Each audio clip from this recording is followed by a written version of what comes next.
পড়াশোনার পাশাপাশি দুই ভাই আশিক ও সাকিব স্টিলের আসবাবপত্র বিক্রি করে এখন মাসে আয় করছেন প্রায় ১.৫ লাখ টাকা। আল্লাহর রহমতে এই ব্যবসাতে ভালো ইনকাম হয়। প্রতিদিন আমার ১ থেকে ১.৫ লাখ টাকা সেল হয়। এ থেকে ২-৩ হাজার টাকা থাকে প্রতিদিন।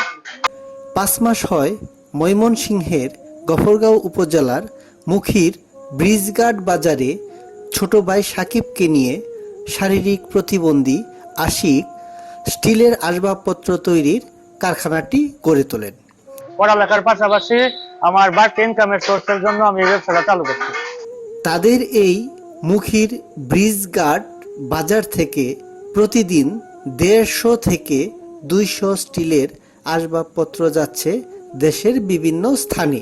আমাদের এখানে বিশেষ করে পাইকার বেশি, খুচরা কাস্টমার আমাদের এই থানারই, বালুকা থানা, গফরগাঁও থানা, এই আশেপাশে।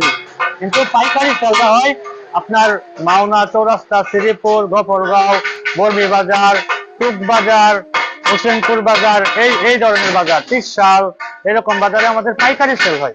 উন্নত মানের স্টিল ও দক্ষ কারিগর দ্বারা তৈরি হয় বলে তাদের কারখানার আসবাবপত্রগুলো বেশ মজবুত এবং টেকেও বেশি দিন।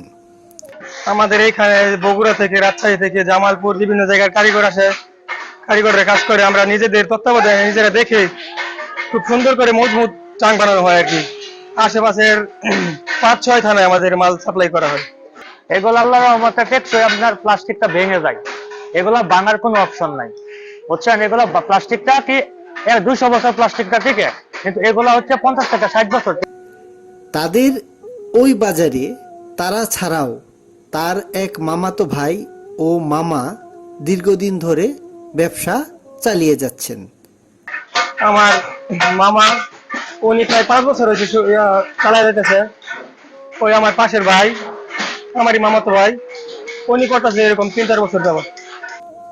এই বাজারে মোট ৪টি স্টিলের আসবাবপত্র তৈরির কারখানা রয়েছে। দক্ষ কারিগররা স্টিল দিয়ে টাং, বাক্স, মেটসিপ, আলমিরা সহ বিভিন্ন আসবাবপত্র বানিয়ে থাকেন। ছাড়া মনে করেন যে মিক্সের, আলমারি, শোকেস, ড্রাম, ট্রাঙ্ক, আরো ইত্যাদি অনেক কিছু তৈরি করতে পারি আর কি।